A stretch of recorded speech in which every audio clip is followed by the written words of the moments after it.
Now, NDE Radio, a weekly exploration of near-death experiences and similar encounters with the other side. Now, here's your host, Lee Witting. Welcome to NDE Radio with Lee Witting. Whether you're listening on TalkZone, by podcast, through the archives of our ad-free shows on our YouTube channel, or connected through the content of our Facebook page. Today's show is the concluding part 2 of our program on the 2,000-year-old man. If you missed part 1, I'd suggest you listen to it in our YouTube library as the show for November 18th, 2024. The story is based on the legend of a man Jesus condemned to live until the second coming. Today's part 2 resumes with his travels with Nostradamus, the reason for alchemy, the ongoing story of the Fatima apparitions, Hopi end times from the Bible and the Mahabharata, and the question of whether our hero's electrocution will continue in time until Jesus' return. I spent more than a century studying at what remained of the library in Alexandria, and I remember now that it was one of the happiest times for me on earth. Those were my college days when I learned something of philosophy, poetry, botany, geography, physics, astronomy, mathematics, and much of classical literature. It was still, as one ancient had called it, the bird coop of the muses. Most importantly, what I began to learn from my readings in Alexandria was the scale and cycle of things, that everything that would come to pass had happened before. Through my studies in astrology, I realized that when Christ spoke of the generation that would not pass away before he returned, he meant the age of Pisces, the Christian fish. I can still remember the moment when I first understood that it was for 2,000 years, until the age of Aquarius, that I was condemned to wander. After the further destruction of the libraries, I chose a new direction, north to Europe. Eventually, as the remnants of Roman civilization broke down completely, I gave myself over to life in the monastery. Monasteries offered us a self-sufficient community in a world filled with social and political chaos. I spent much of my time there in the scriptorium, copying manuscripts, for that was the job I valued most. In part, it was in response to what had happened in Alexandria, and with the fall of Rome, the recognition of how quickly knowledge could be lost. Also, while we were both in Alexandria, I had listened to Origen's arguments concerning the relationship of Christ and Logos. Stoicism and Platonism had taught that Logos, word, was the all-pervading force in the universe, and an attribute shared by both God and humanity. Then there was the importance of Logos in the Gospel of John. In the beginning was the Word was with God, and the Word was God. It's no wonder I felt there a mystical power inherent in words themselves, and that to transcribe them and illuminate them was a sacred act. Literally centuries of my life were spent doing such work, in part, I'm sure, to make up for the loss I saw at Alexandria, but more for the meditation it granted me. As for the richness of the symbolism, consider just one example. The chrism, the sinographic emblem of Christ. It is based on the X and P, the first 2 letters of the word in Greek, but it's also based on the sign of the Roman banner from the time of Constantine, as well as the Egyptian unsated cross. That cross looks like the anchor, a common emblem of early Christianity signifying salvation and hope. But that cross is also known as the Ankh, and is particularly old. In Egyptian hieroglyphics, it stands for life and forms part of their words for health and happiness. The upper arm is curved to form a circle, and the hieroglyph's phonetic significance is a combination of the signs for activity and passivity, and of a mixture of the two. Moreover, the shape of the cross symbolizes the circle of life, spreading outwards from the origin and animating passive existence. It is also seen as a magic knot binding together the elements of one individual. It also symbolizes destiny. In the macrocosm, symbolizes with its circle, upright and horizontal lines, the sun, the sky, and the earth. In the microcosm, the circle represents the human head, or logos, the horizontal arm, the arms, and the upright, the body. The point of crossing is the conjunction of opposites, the positive, the vertical, with the negative, the horizontal, the superior with the inferior, life with death. The symbol of crucifixion is the essence of the antagonism which lies at the root of existence, and also the crossroads of possibilities and impossibilities, of construction and destruction. It's been suggested that the cross is the synthesis of the aspects of space and time because its form is such that it both maintains and destroys free movement. As such, it is the antithesis of the Ouroboros, the serpent or dragon, denoting the primeval chaos which preceded the creation of the cosmos and the emergence of order. Therefore, there is a close relationship of the cross to the sword, since they are both wielded against the primordial monster. In geomancy, the backbone of the dragon lives in the ridges and stone outcroppings of the earth. As a symbol of patriarchy, the cross set upright in the earth impales the female force of earth and renders her powerless. But there is female power in the cross as well.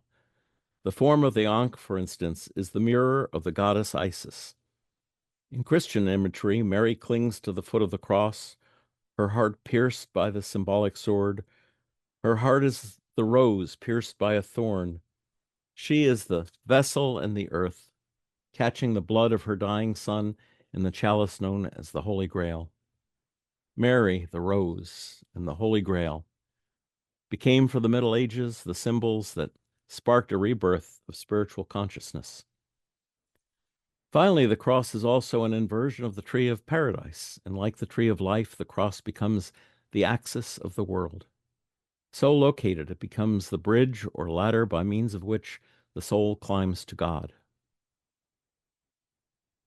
On August 15th, 1917, 3 days after the district administrator of Fatima kidnapped the children, he had to let them go. They'd been interrogated mercilessly, threatened with jail, and offered bribes to recant their story. When all else failed, the administrator isolated the children from one another and threatened to boil them in oil. Despite his efforts and his cruelty, they would not change their story, and so he let them go home. 4 days later, the lady visited the children at a little hollow called Valinos. Again, witnesses saw a display of magnificent colors. They also reported what they called an incomparable and magnificent aroma, which lingered on the tree branches above which she appeared to the children. Perhaps it was the conviction that words and symbols contain power that led me to the Kabbalah and the study of alchemy. People today don't understand what alchemy was about. It was not the search for some magical elixir or making gold from base metal that inspired us. It was to find a key to the interconnectedness of things. Alchemy represented the philosopher's attempt to bridge duality by transcending it, to find an overriding third principle that united the opposites. Alchemy did not spring full-blown from the spiritual intellectual life of the monasteries and early universities. It was rooted in Gnosticism, Greek philosophy, and the Jewish Kabbalah. All of these systems attempted to articulate a unitary vision of the world in which the physical and mystical shared equal weight. Michael de Nostradamus, with whom I studied alchemy, understood this need for the power of the transcendent third very well. Thanks to his grandfathers, Nostradamus gained an early education in Plato, Plotinus, and Heraclitus. Heraclitus celebrated the hidden harmony of opposites, declared that God is a play of darkness and light, and said that the cycles of existence have no beginning or end. Nostradamus learned from the Kabbalah that humanity had fallen from union with God into amnesia. Reunion with God was gained through a study of the tree of life, a mystic path with 10 levels of consciousness similar to the Kundalini chakras. During his travels in Sicily, Nostradamus talked with Sufi mystics and learned of mind-expanding herbs and other Sufi techniques to induce ecstatic trances. Nostradamus also drew on the findings of other alchemists, such as Heraclitus and Cornelius Agrippa, who believed that all so-called conscious knowledge is useless. Agrippa warned that people suffer from the false belief that they are separate from the power of nature. Alchemists had to be aware of this delusion before they could explore the magic which would reconnect them to the source of creation. But of all the philosophers, Nostradamus' favorite was Meister Eckhart, who said, "The eye with which I see God sees me. My eye and God's eye is one eye, one seeing, one realizing, and one love." Nostradamus was sent to study medicine in the University of Montpellier in 1522, and though his first interest was astrology, he became a potent force in battling the bubonic plague in southern France, primarily by advocating clean water, fresh air, and herbal medicines. But when his wife and 2 young children died of the plague in 1537, his patients and friends deserted him. Then church authorities charged him with heresy. He escaped and for the next 6 years wandered through Western and Southern Europe, avoiding the church inquisitors. We traveled together for several years, and it was during this time that his remarkable powers of prophecy began to surface. The floods of 1544 in Provence triggered one of the worst bouts of plague in the century. Nostradamus did such good medical work during that time that his reputation was secure. Nostradamus married again, settled in Solon, and became a model citizen. At night, however, he would lock himself in his attic study, consult the ephemeris, and begin his prophetic meditation. In describing some of his meditational technique, Nostradamus refers to a ritual practiced by Bronchus, a Delphic prophetess of ancient Greece. On astrologically auspicious nights, he would sit on a brass tripod in front of another tripod on which he placed a brass bowl filled with steaming water scented with stimulating oils. He would chant a lilting incantation and take deep inhalations of the steam. Sometimes he would empty himself of thought by staring into a flame and slip into an ecstatic trance. He would then hear and see visions in the bowl. As he himself wrote, "I emptied my soul, brain, and heart of all care, and attained a state of tranquility and stillness of mind, which are prerequisites for predicting by means of the brass tripod. Human understanding, being intellectually created, cannot see hidden things unless aided by a voice coming from limbo, by help of the thin flame. Water, or a thin flame from which comes a clouded vision of great events, sad and prodigious and calamitous adventures approaching in due time." It was in this manner that he worked on his master project, 10 volumes of prophecy called The Centuries, which he completed in 1558. Each volume contained 100 quatrains, 1,000 prophecies in all, describing in cryptic images the future events of the world. In his epistle to Henry II, he wrote of these modern times, "The Antichrist returns for the last time. All the Christian and infidel nations will tremble for the space of 25 years. Wars and battles will be more grievous than ever. Towns, cities, citadels, and all other structures will be destroyed. So many evils by Satan's prince will be committed that almost the entire world will find itself undone and desolated. Before these events, many rare birds will cry in the air, 'Now, now,' and sometime later will vanish." I had great hopes that through alchemy the follies of past worlds could perhaps be avoided, that our minds and souls need not be torn apart from one another, that our growing knowledge of the mechanics of the universe did not have to spell out our self-destruction.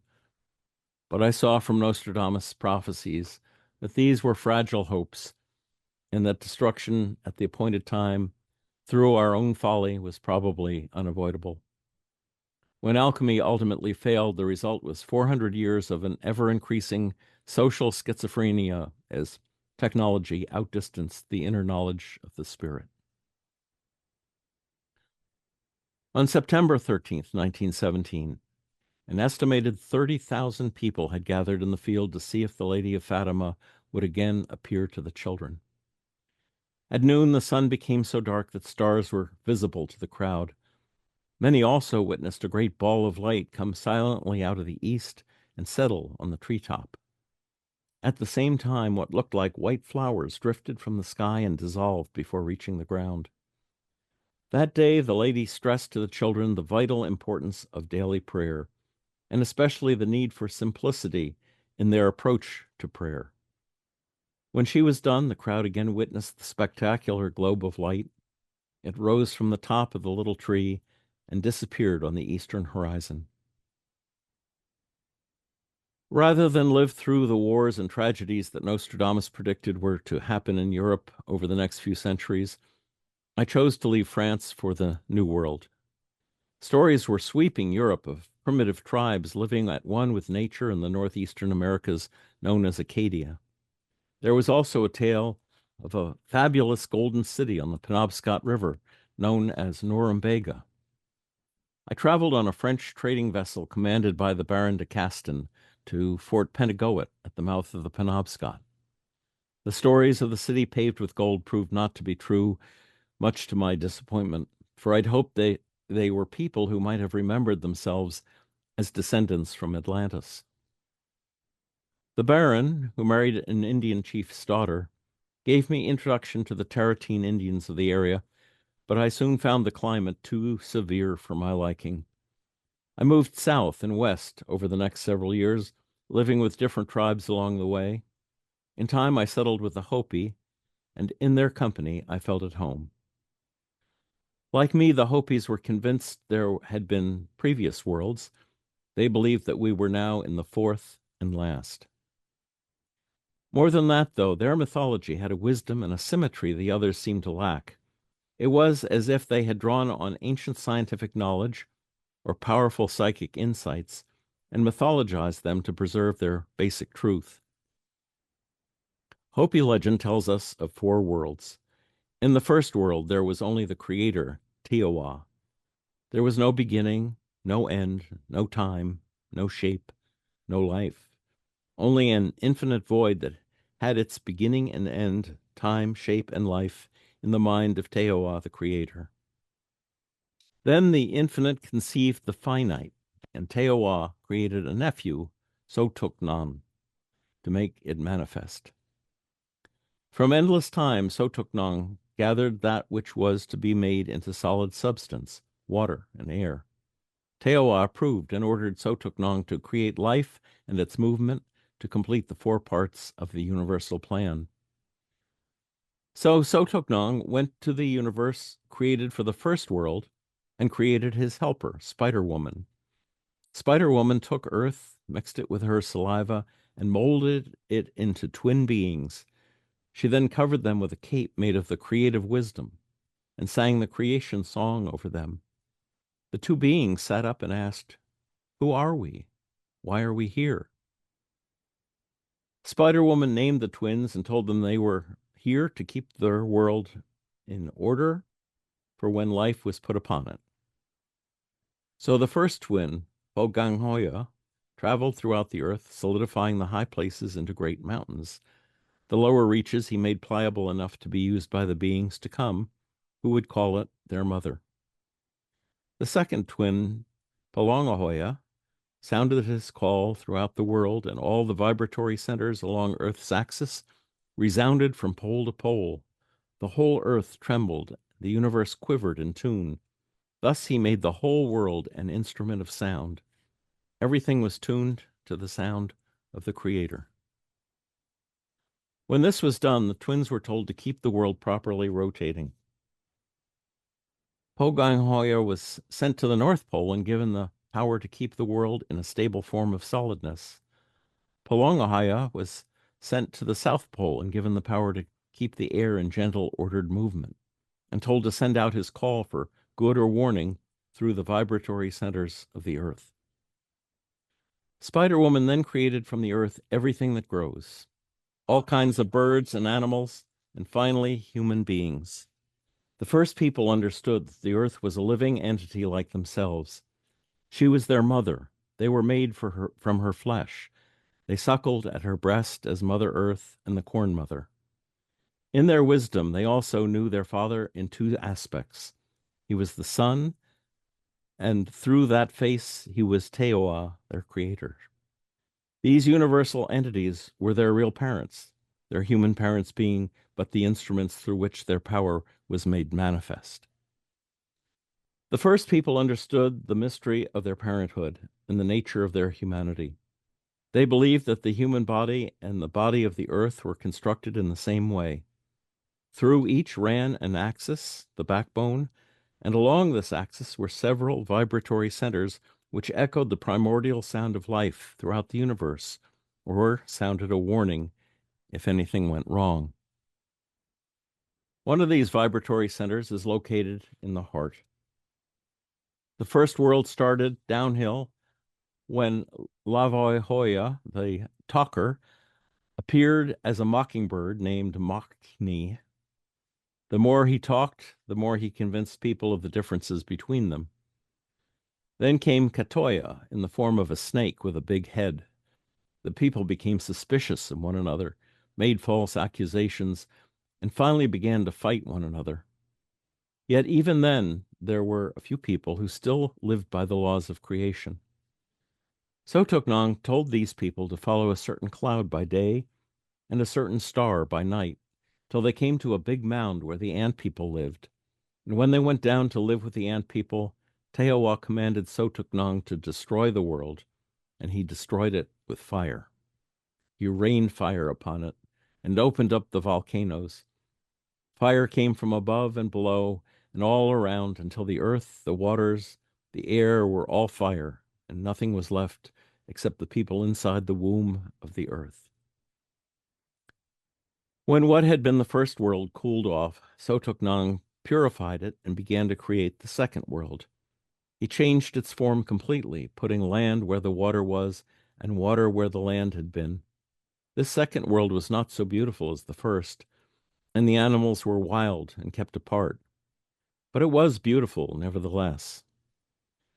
Problems in the second world began when people developed handicrafts, homes, and villages, and began to barter and trade. People soon wanted more and more. The people began to quarrel and fight, and then wars between villages broke out. So again, Sotuknong led the people who'd kept faith with the Creator to the ant people so they could hide with them in their underground world. This time, Sotuknong commanded the twins, Poganghoya and Palongahoya, to leave their posts at the axis of the world. As soon as they did so, the world teetered off balance, spun around crazily, and rolled over twice. Mountains plunged into the seas, seas inundated the land, and then the world froze into solid ice. That was the end of Tokpa, the second world. Eventually, Sotuknong ordered the twins to return to the poles of the world's axis. The world began to warm again, and Sotuknong created the third world. In the third world, the people multiplied so rapidly that they created big cities, countries, a whole civilization. More and more, they forgot the plan of creation and became involved in their own earthly plans. Under the leadership of the Bo clan, they began to use their creative power in another evil and destructive way. Some of them made a hide shield, and with their creative power made it fly through the air. On this, many of the people flew to a big city, attacked it, and returned so fast no one knew from where they'd come. Soon the people of many cities and countries were making shields and flying on them to attack one another. So corruption and war came to the third world as it had to the others. This time, Spider-Woman protected the chosen people by sealing them in hollow reeds, and Sotuknong destroyed the world with water. Waves higher than mountains rolled in upon the land and broke the continents asunder. The people sealed up in their hollow reeds were tossed by the seas. After a long time, they came to rest on a little piece of land that had been the top of one of their highest mountains. This was all that remained of the third world. The people sent out many kinds of birds to find suitable land, but none could be found. Then Spider-Woman directed them to make round, flat boats of the reeds that had come in and crawled inside. And after long travels, they finally came to the fourth world. When they emerged, Sotuknang told them, "I have washed away even the footprints of your emergence. Down on the bottom of the seas lie all the proud cities, the flying shields, and the worldly treasures corrupted with evil, and those people who found no time to sing praises to the Creator from the tops of their hills. But the day will come, if you preserve the memory and the meaning of your emergence, when these stepping stones will rise again to prove the truth you speak." Before he left, Sotuknang told the people, "The name of this fourth world is Tuwachi, a world complete. You will find out why. It is not all beautiful and easy like the previous ones. It has height and depth, heat and cold, beauty and barrenness. It has everything for you to choose from. What you choose will determine if this time you can carry out the plan of creation on it, or whether it must be in time be destroyed too." There is much more I could tell you of the Hopi, of their legends, migrations, clans, mystery plays, and history. But there is only time to tell their prophecy of the end of this fourth world. The Hopis believe that World War III will be started by those peoples who first received the divine wisdom in the other old countries, India, China, the Middle East. The war will be a spiritual conflict with material matters. Material matters will be destroyed by spiritual beings who will remain to create one world and one nation under one power, that of the Creator. They too believe the time is not far off.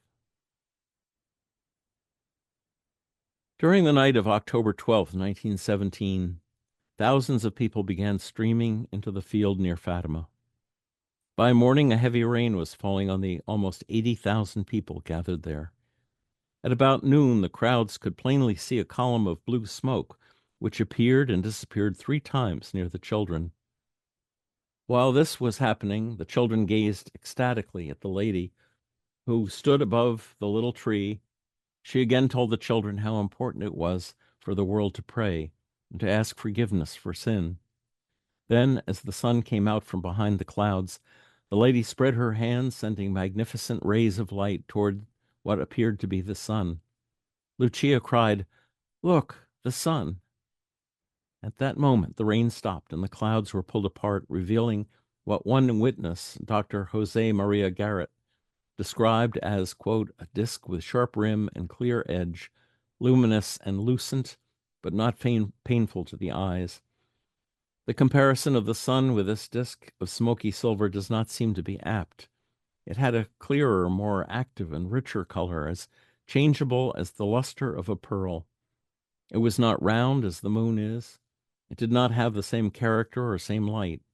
It seemed to be a burnished wheel cut from mother of pearl. As 80,000 people gazed in awe, the disk seemed to vibrate in the air. Suddenly it appeared to spin on its axis like some monstrous pinwheel. Faster and faster it turned, while fantastic streamers of light flashed from its rim across sky and earth, flooding the landscape with constantly changing colors of red, blue, violet, yellow, and white. As this was happening, the children later said they were witnessing something even more remarkable. Next to the lady, who was dressed in radiant white with a blue mantle, appeared Joseph with the infant Jesus, both clothed in red, and blessed the world. The wild spinning of the cosmic wheel continued for 4 minutes, paused, and then began again. 12 miles away, school children sang a hymn of praise as magnificent colors washed over their tiny village. The wheel stopped spinning a second time. Then it began again with increased ferocity until suddenly it seemed to be torn from the sky and to come crashing toward the earth, sending out an intense heat and terrifying the people. Dr. Garrett later described it as follows: "The sun, retaining its rotary motion, left the heavens and boldly advanced toward the earth, threatening for terrifying moments to squash us with its huge and fiery mass." Another witness recalled praying, "Lord, please spare us. Do not burn us in the fire." Sure that this was the end of the world, many in the crowd threw themselves down, making acts of contrition and openly confessing their sins. Just when it seemed the sun was about to burn up the earth, the fiery disk stopped and retreated into the sky. As the shaken crowds rose from their knees, they discovered the field, which had been a sea of mud moments before, was now completely dry.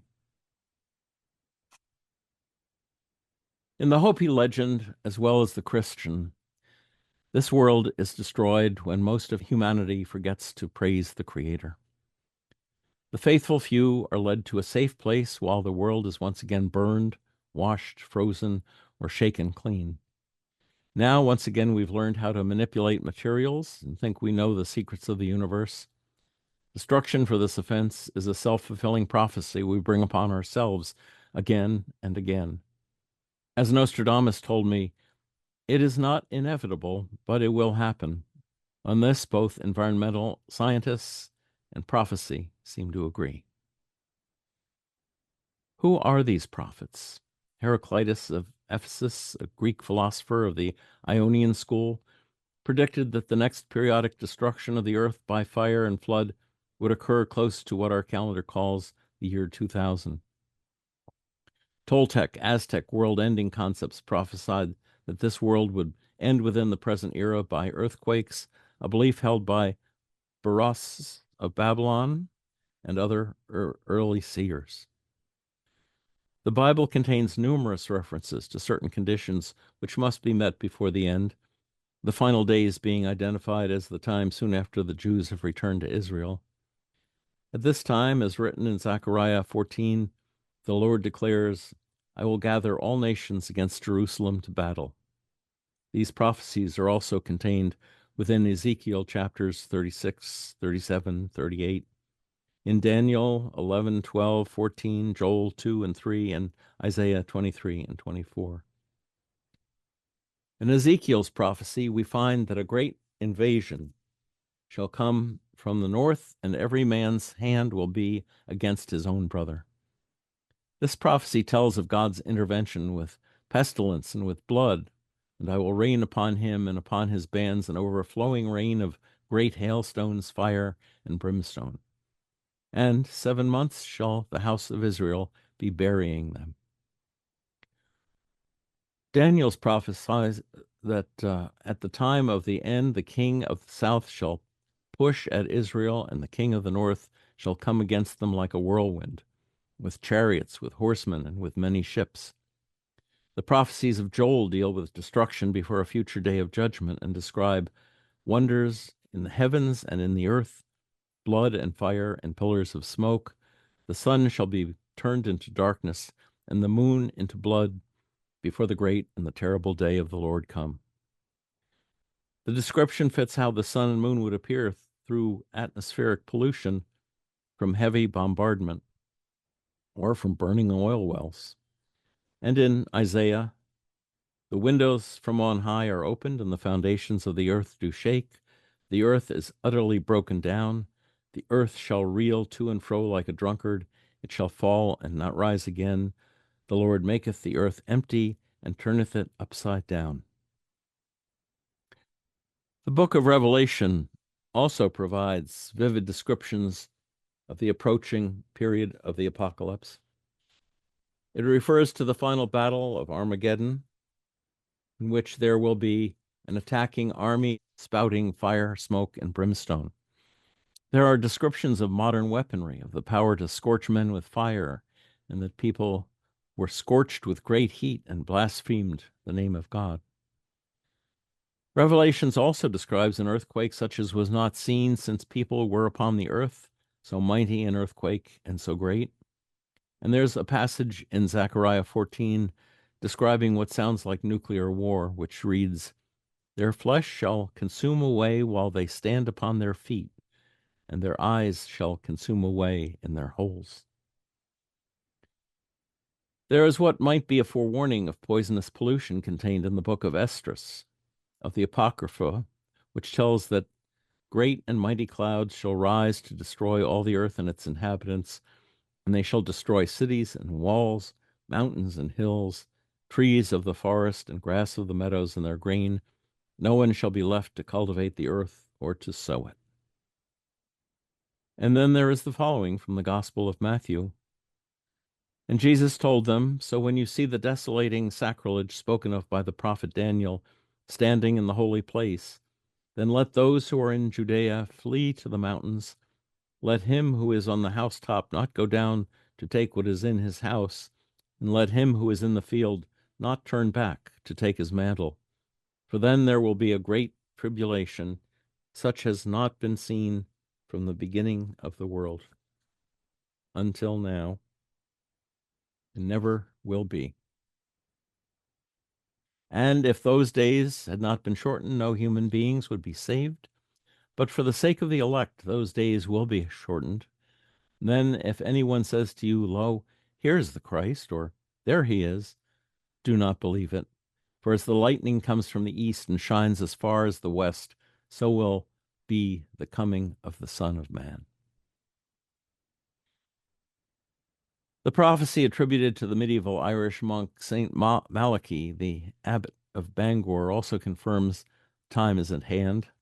The document offers a roster of future popes from the 12th century to the end of the world, and predicts the papacy will end with a pope called Peter around the year 2000. According to the prediction, Peter the Roman will be the last pope. Then, as the prophecy continues, the city of the 7 hills will be destroyed, and the awful judge will judge his people. And it's not just the millennial number 2000 on the Gregorian calendar that has focused the attention of prophets on the time of the event. For example, Buddhist tradition places the end of the present world at 2,500 years from the birth of Gautama Siddhartha, the Buddha, at which time the people will be redeemed by Maitreya, the future Buddha. Gautama Siddhartha lived approximately 2,500 years ago. Hindu calculates this age of humanity as the Yuga, the epic of Kali, the goddess of destruction. And this is the age now drawing to a close. Vishnu, who has already saved humanity on a number of occasions, has appeared as savior in the form of a fish, tortoise, boar, man-lion, dwarf, Rama with an axe, Rama, Krishna, and Buddha. He will soon appear as Kalki, a white horse, destined to destroy the world and take humanity to a different, higher plane. Could it be the same white horse described in Revelation? "And I looked and beheld a white horse, and he who sat on him had a bow, and a crown was given to him, and he went forth conquering and to conquer." Orthodox Judaism also predicts the imminent arrival of the Messiah. Their calendar, based on the 7 days of creation, assigns 1,000 years to each of the 7 days. It measures time from the creation of Adam to the coming of the Savior, and they believe the event will occur at the time on the calendar equivalent to sundown on Friday, the beginning of their Sabbath. According to their calendar, sundown is now very close. Posters and billboards around Israel proclaim the time is coming. What is the end of the world? For that matter, what is the world? Well, let me tell you a story from the Mahabharata. A long time ago, after the end of the world, there was only one man left alive. His name was Markandeya. All other living creatures had perished, and the world was nothing more than mud and water, a gray, cloudy, icy swamp. Markandeya walked and walked through this morass but found no place to rest, no trace of life. He was old, exhausted, and filled with inexpressible sorrow. Suddenly, on impulse, he turned and saw a tree behind him. It was a fig tree, rising out of the marsh, and at the foot of the tree sat a beautiful, smiling child. Markandeya was stunned, breathless, and without understanding as to why and how the child was there. And the child said to him, "I see you need to rest. Come into my body." Markandeya suddenly cared nothing for his life. The child opened his mouth, and an irresistible wind rose up, sweeping the old man toward the mouth. Despite himself, he went in just as he was and dropped into the child's belly. The old man looked around, and there he saw a stream, trees, herds of cattle, and grazing sheep. He saw men working the fields, women carrying water, city streets, crowds, rivers. Yes, in the belly of the child he saw the earth, calm and beautiful. He saw the blue ocean and the limitless blue sky. Markandeya began to walk. He walked for more than 100 years without reaching the end of the body. Then the wind rose up again, and he felt himself lifted upward. He came out through the same mouth and saw the child under the fig tree. The child looked at him with a smile and said, "I hope you had a good rest." Several years ago, when I was first locked in this cell, I had a dream, and I knew this time that I would truly die. I began to wonder about the circumstances and the interconnection of myself to the world. Would the whole earth feel the 20,000 volts surge through my body? Would it end in an instant, in minutes, in years? Would the executioner and I be frozen in time? Me in the chair, his hand on the switch, the current in infinite alteration running through the earth and back to me? I began to grow obsessed with the executioner. If the world and I are one, then is he to be the Christ or the Antichrist? There were questions I had to ask him. Was death and judgment the same, or would judgment come before, or after, or during the electrocution? Or would the electrocution be my judgment? Like Pulongahoya run amok, would vibration turn to chaos for all eternity? I beat on my bars and called the guard. "I've got to talk to the warden," I said. The guard just laughed. "You haven't got a prayer," he said. "Write him a letter. He's a busy man." I wrote and got no answer. I wrote again and then again. Still nothing. Then I had an idea. There is a priest who comes to death row once a week to hear confessions and give communion. I told him, "I want to confess to the world in a way the world can understand. Please bring me a recorder and some tapes." He didn't understand. "Like a public service announcement," I said, in desperation, "like Yul Brynner back from the grave to tell people not to smoke." "What will you tell them?" he asked. "I'll tell them to pray. Prayer will make them one with the Creator. I'll tell them to love and not to sin. That's what I'll say." The priest was a tired man, full of his own pain as well as his clients'. The terminally ill, we called ourselves. "I'll see what I can do," he said. And then he brought this recorder. That was how this began. The first tape I made was a short one to the governor. Quote, "I have to meet with an executioner," I said. The warden was furious when he learned I'd gone over his head. He said there was no way the man who pulled the switch would be allowed to meet me beforehand. I tried everything I knew, exhausted months of my remaining time to find out who he was. Since I could not die until the end, I was sure that my executioner had to be the executioner of us all, Christ or Antichrist. Who was it to be? I befriended a guard who liked to play chess. He'd sit outside my cell with a table and a chess set. He'd tell me his moves, and I would tell him mine. One day he let slip that he knew the man who pulled the switch, that he was a chess player too. It was difficult for me to contain my excitement, but I did. I knew this would be the only chance I'd have. I conceived a plan. I started an offhand conversation with the guard about the symbolism of the game. Surprisingly, my story seemed to entertain the guard. At last I told him the story of Bergman's movie, The Seventh Seal. I described in vivid detail how the knight played chess with death on the beach, delayed his death and was winning, perhaps could have won, but death tricked him and made the knight confess his next move. Then, ever so carefully, I planted the seed.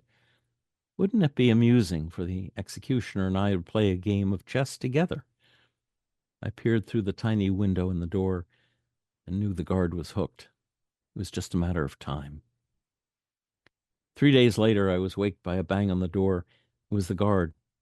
"Get up," he said. "There's someone here wants to play a game of chess." I struggled to my feet. I didn't need to play chess. I knew that all I needed was a glimpse of the man, a look into his eyes, and I'd have the answer to my fate. Christ or Antichrist? Forgiveness or damnation? I looked through the tiny window. For just an instant, I thought I saw 30 birds adjusting themselves around a heart pierced with thorns. It was the Simorgh. It was me. It's late and I'm running out of tape. My hope is to have this message smuggled out of prison by the priest. He's promised to give it to a friend on the outside, someone I know who will get it duplicated. Please play this tape for everyone you can. Make copies, pass it around. The world needs to hear the message. You see, this really is the end. We hope you enjoyed this telling of the legend of the Wandering Jew. If you missed part 1, please check it out on NDE Radio's YouTube channel, November 18, 2024. And thanks for listening. If you'd like to hear this show again or any of our more than 500 archived, ad-free NDE interviews, go to TalkZone's NDE Radio site and hit the Past Shows button, or go to our YouTube channel, NDE Radio with Lee Witting, where you can subscribe to and comment on the complete NDE Radio library. And listen next Monday, 11 a.m. Eastern at TalkZone for more NDE Radio. I'm your host, Lee Witting, saying, once again, thanks for listening.